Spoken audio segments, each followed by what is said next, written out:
नमस्कार प्यारे बच्चों, आज हम करने जा रहे हैं हमारी 9वीं कक्षा की कहानी दो हाथ। प्यारे बच्चों, यह डॉक्टर इंदु बाली जी ने लिखी है। यह एक बहुत ही सुंदर कहानी है। दो हाथ कहानी डॉक्टर इंदु बाली जी द्वारा लिखी गई है। यह एक मनोवैज्ञानिक कहानी है। मनोवैज्ञानिक मतलब हमारे मन की दशा से संबंधित कहानी है।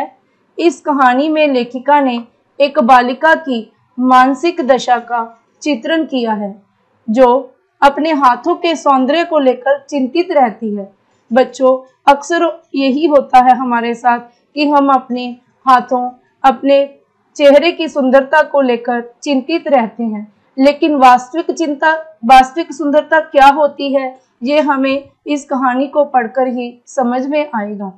इसी चिंता के कारण उसका समुचित विकास नहीं हो पाता। उसकी माँ इस दुनिया में नहीं है, तो उसके पिताजी उसे समझाने का प्रयास करते हैं। तो बच्चों, मैं इसे आपको किताब से नहीं पढ़ाऊंगी, क्योंकि यह बहुत ही लंबी कहानी है। यह आपने खुद पढ़नी है। मैं आपको केवल इसका सार रूप में ही अध्ययन करवाऊंगी और उसकी जो मुख्य बातें हैं वो हम पढ़ेंगे, ताकि हम इसे अच्छी तरह से समझ पाएं और इसके अभ्यास के प्रश्नोत्तर हल कर पाएं। तो बच्चों, आइए देखते हैं कि इस कहानी में क्या है। नीरू बिन माँ की एक मेहनती लड़की थी। देखो, यहाँ पर भी वही बात है कि उसकी माँ नहीं थी, लेकिन वो बहुत ही मेहनती लड़की थी। उसे घर का सारा काम करना पड़ता था। बर्तन मांजना, कपड़े धोना, झाड़ू लगाना, खाना बनाना, जितने भी घर के काम होते हैं वो सभी कौन करता था? नीरू करती थी। वह कर्म करने में विश्वास करती थी। रसोई का सारा काम करना, घर की साफ सफाई तथा कॉलेज की पढ़ाई। देखो, घर का कामकाज तो मैंने आपको ऊपर में भी बता दिया, लेकिन उसके साथ साथ एक और काम वो करती थी, वो थी कॉलेज की पढ़ाई। बस यही उसका जीवन था। देखो, एक कॉलेज की लड़की है, घर का सारा काम भी करना है, पढ़ाई भी करनी है, छोटे बहन भाइयों का ख्याल भी रखना है, तो फिर उसके पास खेलने कूदने के लिए तो समय था ही नहीं। उसे अपने जीवन में माँ का अभाव प्रायः दुख देता था। वह अक्सर सोचती थी कि यदि उसकी माँ आज जीवित होती तो वह बेफिक्र होकर अपनी सहेलियों के साथ खेल सकती थी।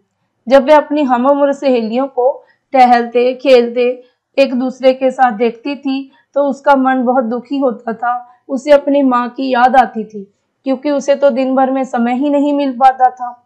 और वह फिर सोचती कि अगर आज उसकी माँ जिंदा होती तो वो भी अपनी सहेलियों के साथ आराम से खेल सकती, किंतु वह अपना मन महसूस कर रह जाती। वह अपने दुख को घर के काम तथा पढ़ाई के बीच डालकर शांत करने का प्रयत्न करती थी। जब कभी पढ़ते और काम करते समय उसका ध्यान अपने हाथों की ओर जाता था, तो वह अत्यंत निराश और हताश हो जाती। बेटा, सबसे ज्यादा निराशा उसे होती थी अपने हाथों को देखकर। अपनी निराशा को छिपाने के लिए वह तरह तरह के विचार करने लगती थी। वह सोचने लगती थी कि मोर के पैर भी तो कुरूप होते हैं, लेकिन मोर फिर भी सुंदर है। इसी तरह क्या वह मोर से कम सुंदर है? बच्चों, यहाँ पर एक साइकोलॉजी का, मनोविज्ञान का शब्द है डिफेंस मैकेनिज्म, कि जब हमारी चिंता किसी बात की जरूरत से ज्यादा बढ़ने लगती है, तो हमारा मन उस चिंता से बचने के लिए स्वयं कोई ना कोई उपाय ढूंढ लेता है। इसी प्रकार नीरू की चिंता जब ज्यादा बढ़ने लगती थी, तो फिर अपने मन को सांत्वना देने के लिए वह इसका हल सोचती। वो सोचती कि मोर कितना सुंदर होता है, उसके पैर भी तो कुरूप होते हैं। इसी प्रकार मेरे हाथ गंदे हैं तो क्या हुआ, क्या मेरे चेहरे की सुंदरता कम है? घर में, जाने की वह एक बहुत ही सुंदर लड़की थी। घर में सारा दिन काम करने के कारण उसके हाथ कट फट चुके थे। बेटा, बार बार जब घर के काम करते हैं तो कभी कोई चाकू लग गया, कोई छुरी लग गई, कभी गर्म पानी में डालो, कभी ठंडे में, तो हाथों की जो चमड़ी थी वो सारी क्या थी? कटी फटी थी। कभी बर्तन मांजते हुए, कभी झाड़ू लगाते हुए, तो कभी रोटियां सेकते हुए। जब कभी नीरू के पिता प्यार और दुलार से उसका सिर सिर पर अपना हाथ रख देते थे तो वह सभी अभावों को भूलकर सुखद आनंद का अनुभव करने लगती थी। माँ की कमी तो उसे थी ही, लेकिन जब उसके पिताजी प्यार से उसके सिर पर हाथ रखते थे और उसके साथ बातचीत करते, उसे कुछ भी समझाने का प्रयास करते, तो वह सभी कमियों को भूल जाती थी। अभाव का अर्थ होता है बेटा कमी, और नीरू के जीवन में सबसे बड़ा अभाव क्या था? माँ का अभाव था। जब कभी वह उदास हो जाती थी तो पिताजी उसकी उदासी का कारण पूछते तो वह अक्सर टाल दिया करती थी। बेटो, वे अपनी मन की दशा को किसी के साथ कम ही साझा करती थी। जब भी उसके पिताजी पूछते कि आज मेरी प्यारी बेटी उदास क्यों है, तो वह टाल देती। पिताजी को पता चल जाता था कि उसे अपनी माँ की याद आ रही होगी, शायद इसीलिए वह फूट फूट कर रोने लगती थी। तब पिताजी ने नीरू से कहा कि शायद वह नीरू को पूरा प्यार नहीं दे पाते, तभी तो वह छुप छुप कर रोती है।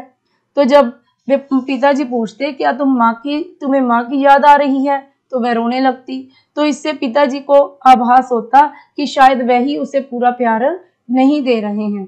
तभी नीरू को ध्यान आया कि अभी तो उसे रसोई का सारा काम करना है, जूठे बर्तन धोने हैं, चूल्हे की लिपाई करनी है, कल की रसोई के लिए कोयले तोड़ने हैं। उसे याद आता है कि पहले जब कभी वह अपनी माँ का हाथ बटाने की बात करती थी तो उसकी माँ उसे करने नहीं देती थी।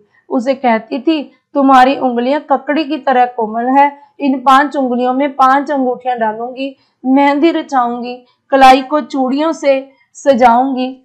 यानी कि उसे फिर वो समय याद आता था जब उसकी माँ जीवित थी और वह उसे बिल्कुल भी घर का काम नहीं करने देती थी। वो कहती थी कि काम करने से हाथ जानवरों की तरह हो जाते हैं, लेकिन तुम्हारे हाथ तो बहुत कोमल हैं, ये काम करने के लिए नहीं है। घर का सारा काम करते हुए उसे माँ की बातें याद आते ही उसकी आंखों से आंसू बहने लगते थे।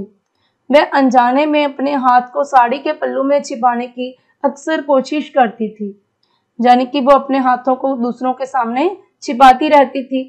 क्यों? क्योंकि उसके मन में कहीं ना कहीं ये बात बसी हुई थी कि उसके हाथ बहुत गंदे हैं। एक दिन नीरू जोर जोर से रोने लगी। पिता के पूछने पर उसने बताया कि उसकी सभी सहेलियां उसके गंदे भद्दे हाथों को देखकर उस पर हंसती हैं तथा कहती हैं कि तुझसे कोई शादी नहीं करेगा। एक दिन उसने अपने पिताजी से अपनी सहेलियों के बारे में बताया कि वे अक्सर उसके हाथों को देखकर उसका मजाक उड़ाती हैं और ये भी कहती हैं कि उसकी शादी ही नहीं होगी। तब पिताजी नीरू को समझाते हुए कहते हैं कि काम करने वाले की सुंदरता तो उसके हाथों में होती है। काम करने वाली लड़की तो शक्ति तथा संपन्नता की प्रतीक होती है। पुत्री को कर्म और शक्ति का उपदेश देते देते वह गंभीर हो गई। तो जब नीरू के मुंह से ये बात सुनी तो उसके पिताजी उसे हाथों के कर्मशीलता के बारे में बताते हैं। हाथों का क्या महत्व है वो बताते हैं, यानी कि उसे हाथों के माध्यम से नारी की शक्ति का उपदेश देते हैं। पिता की बातों का नीरू पर इतना गहरा प्रभाव पड़ा कि उसमें एक नई जागृति आ गई और उमंग से भर गई। जब से नीरू की माँ का देहांत हुआ था, तभी से उसने अपने भाई बहनों की जिम्मेदारी का बोझ उठा रखा था। घर के काम में चलने वाले नीरू के हाथ पढ़ाई में भी खूब चलते थे। ऐसा नहीं था कि घर का काम करते करते नीरू अपने कॉलेज की पढ़ाई से कॉम्प्रोमाइज करती थी, कोई समझौता करती थी। वह उतनी ही लगन से अपनी पढ़ाई भी करती थी। अगले दिन कॉलेज में वार्षिक उत्सव था। वार्षिक यानी कि एनुअल फंक्शन था तथा नीरू को काफी सारे इनाम भी मिलने वाले थे। अब देखिए नीरू को कैसे कैसे इनाम मिलने वाले थे। नीरू ने पढ़ाई के साथ साथ संगीत, चित्रकला तथा खेलों में बहुत से इनाम जीते थे। ये आपको प्रश्न भी पूछा जाएगा अभ्यास का कि नीरू ने कौन कौन से इनाम जीते थे। नीरू ने पढ़ाई, संगीत, चित्रकला तथा खेलों में बहुत से इनाम जीते थे। वार्षिक उत्सव को लेकर नीरू काफी परेशानी में थी। क्यों परेशानी में थी? मन में एक घबराहट सी होती है ना कि स्टेज पर जाना पड़ेगा, पता नहीं कैसा लगेगा। तो इस बात को लेकर नीरू काफी परेशान थी। वह सारी रात सो तक नहीं पाई। उसे अपने हाथों की चिंता सताए जा रही थी। बेटा, वार्षिक उत्सव को लेकर नीरू क्यों चिंतित थी? क्योंकि उसे अपने हाथों की चिंता थी कि वह इन हाथों से पुरस्कार लेने के लिए स्टेज पर कैसे जाएगी। सुबह का समय अत्यधिक व्यस्तता का समय होता है। व्यस्तता मतलब जब बहुत सारा काम होता है, सभी को जल्दी होती है, घर में कोई ना कोई किसी चीज को की पुकार में लगा होता है। नीरू घर का सारा काम निपटाकर कॉलेज में पहुंची। वह अपनी कुर्सी पर उदास एवं खोई हुई बैठी थी। इनाम देने के लिए नीरू का नाम बड़े सम्मान और तारीफों के साथ लिया गया। इनाम लेने के लिए वह जैसे ही मंच पर पहुंची तो अपने हाथों को देखकर उसे बहुत शर्म आ रही थी। बेटा, यहाँ पर बात नहीं लिखी हुई, लेकिन इसका एक कारण था कि इतना काम करते हुए, इतना बिजी होने के कारण जब वह कॉलेज पहुंची थी तो अपने हाथ धोने भूल गई थी। उसके हाथों पर आटा लगा हुआ था। इसी कारण उसे जब वो इनाम देने के लिए हाथ आगे बढ़ा रही थी तो उसे बहुत शर्म महसूस हो रही थी। उसकी आंखों से आंसू टपक रहे थे। इनाम बंट जाने के बाद सभापति ने एक विशेष इनाम की घोषणा की। उन्होंने सबसे सुंदर हाथों को पुरस्कृत करने की बात कही। तो सभापति ने यह नोट कर लिया था कि नीरू के हाथों पर आटा लगा हुआ है, यानी कि वो बहुत समझदार थे और समझ चुके थे कि नीरू बहुत ही कर्मठ लड़की है, कर्मठ युवती है। इसीलिए उन्होंने एक विशेष पुरस्कार की घोषणा की जो उस लड़की को दिया जाना था जिसके हाथ सबसे सुंदर थे। नीरू सभापति की बातों को सुनकर चुपचाप खड़ी थी। उसे लग रहा था कि अब मारे शर्म के वे धरती में गड़ जाएगी। जब सभापति ने सुंदर हाथों का निर्णय सुनाया तो सभी चकित रह गए। नीरू को लग रहा था कि यहाँ पर तो उसका कोई स्थान ही नहीं है, क्योंकि उसके हाथ तो सबसे भद्दे हैं। बाकी लड़कियों को लग रहा था कि शायद उनके हाथों की आज ही कदर डलने वाली है। वे अपने सुंदर सुंदर संवरे हुए हाथों को अब चेक कराने के लिए आगे बढ़ती हैं, लेकिन साथ ही साथ सभापति निर्णय सुना देते हैं तो सब हैरान हो जाते हैं। चकित रहना, हैरान रहना, दंग रहना। उन्होंने कहा कि सबसे सुंदर हाथ तो नीरू के हैं, क्योंकि कर्मशीलता ही हाथों की शोभा होती है। नीरू के हाथ कर्मशीलता का साक्षात उदाहरण थे। नीरू जब इनाम लेकर लौट रही थी तो वह धीर और गंभीर थी। नीरू ने सोचा भी नहीं था कि ये प्राइज, ये इनाम उसे मिलेगा, क्योंकि सभापति ने बताया कि हाथ सजाने संवरने से सुंदर नहीं होते, बल्कि कर्म करने से सुंदर होते हैं। और नीरू के कर्म करने की उदाहरण उसके हाथों पर लगा हुआ आटा और कटे फटे होना था। आज उसे अपने गंदे भद्दे हाथ बहुत सुंदर लग रहे थे। वह अपने हाथों को निरंतर देखती जा रही थी।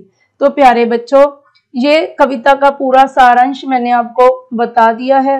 क्या निकला एंड में कि नीरू को जो बात उसके पिताजी समझाना चाहते थे कि हाथों की कर्म जो शोभा होती है वो कर्मशीलता में होती है, वही आज सिद्ध हो गया था। ये आज प्रूव हो गया था सभापति के निर्णय के द्वारा कि उसके हाथों का आज जो पूरा मूल्य डल गया था। उसको पता चल गया था कि हाथ सजाने संवारने से नहीं, बल्कि कर्म करने से ही सुंदर होते हैं। तो बच्चों, आगे हम बढ़ते हैं इसके प्रश्नों की तरफ। तो हमारा अभ्यास के प्रश्नोत्तर हैं। नीरू की दिनचर्या क्या थी? दिनचर्या का अर्थ होता है रूटीन। उसका जो डेली रूटीन क्या था?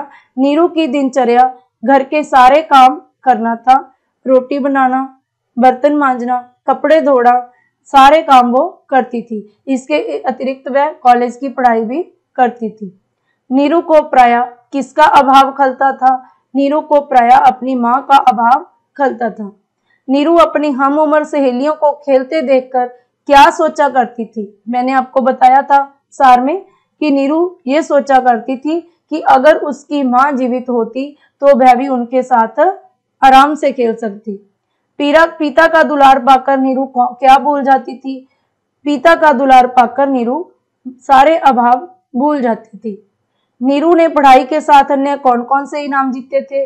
नीरू ने पढ़ाई के साथ साथ चित्रकला, खेलों तथा और बहुत से प्राइज जीते थे। सभापति ने कौन सा निर्णय सुनाया था? जो अंतिम निर्णय था, सभापति ने नीरू के हाथ सबसे सुंदर होने का निर्णय सुनाया था। घर लौटते समय नीरू खुश क्यों थी? घर लौटते समय नीरू इसलिए खुश थी क्योंकि उसे अपने हाथों का वास्तविक सौंदर्य समझ में आ गया था। तो बच्चों, आगे बढ़ते हैं हम भाग 2 के प्रश्नों की तरफ। नीरू घर के कौन कौन से काम किया करती थी? ये तो हमने पहले ही देख लिया है कि नीरू घर के सारे काम करती थी। बर्तन मांजना, खाना बनाना, घर की साफ सफाई करना, छोटे बहन भाइयों का ख्याल रखना तथा कॉलेज। अब कॉलेज की पढ़ाई इसमें नहीं आएगी क्योंकि इसमें घर के काम ही है। नीरू की माँ उसे घर के काम करने से क्यों रोकती थी? नीरू की माँ उसे काम करने से इसलिए रोकती थी क्योंकि उसके हाथ ककड़ी की तरह कोमल थे और बहुत ही सुंदर थे।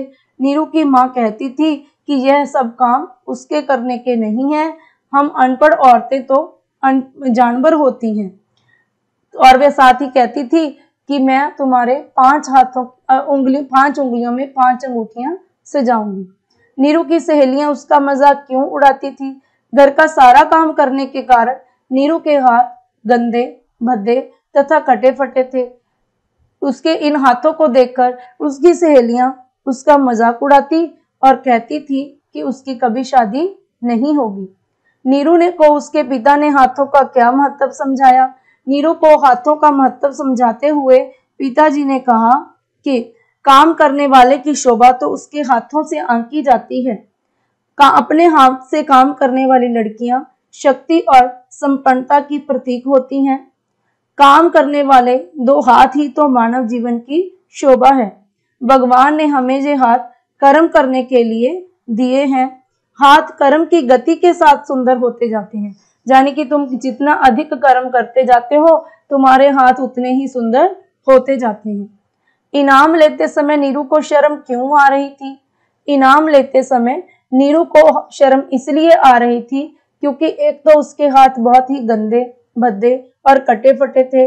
दूसरा, जब वो कॉलेज आई थी तो जल्दी में अपने हाथ धोना भूल गई थी जिन पर आटा लगा रह गया था। कर्मशीलता ही हाथों की शोभा होती है। इस पंक्ति का भाव स्पष्ट कीजिए। कर्मशीलता ही हाथों की शोभा होती है, यही इस कहानी का मुख्य उद्देश्य है। इसका अर्थ है कि हाथों के कर्म करने के द्वारा ही उनकी शोभा बढ़ती है। उनका जो मान सम्मान होता है किसी व्यक्ति का, वो उसके कर्म करने से ही होता है। कर्म करने से ही समाज और राष्ट्र की उन्नति होती है। यही उन्नति उसके हाथों की शोभा बनकर उसकी कर्मशीलता की उदाहरण प्रस्तुत करती है। हाथों के द्वारा किया गया प्रत्येक अच्छा कारण उसकी शोभा की उदाहरण है, फिर वह चाहे साहित्य रचना हो या फिर इतिहास और संस्कृति का निर्माण हो। इनाम लेकर लौटते समय नीरू को अपने हाथ सुंदर क्यों लग रहे थे? इनाम लेकर लौटते समय नीरू को अपने हाथ बहुत सुंदर लग रहे थे। वह आज बहुत प्रसन्न थी। क्यों प्रसन्न थी? क्योंकि आज उसके हाथों का वास्तविक मूल्य डाला गया था और साथ ही साथ उसे हाथों की कर्मशीलता का महत्व भी समझ में आ गया था। तो प्यारे बच्चों, मुझे उम्मीद है कि आपको यह कहानी पसंद आई होगी और आप इसे अच्छे से समझ पाए होंगे। अगर आप इसे वाकई में ही समझ पाए हैं तो मेरे इस पाठ को ज़्यादा से ज़्यादा लाइक करें, शेयर करें और चैनल को सब्सक्राइब करना ना भूलें। अगर आपने अभी तक बेल आइकन प्रेस नहीं किया है तो अभी कर लें ताकि आने वाली वीडियो के नोटिफिकेशन आप तक पहुंचते रहें। तो बच्चों, फिर मिलेंगे एक नई वीडियो के साथ। तब तक के लिए धन्यवाद।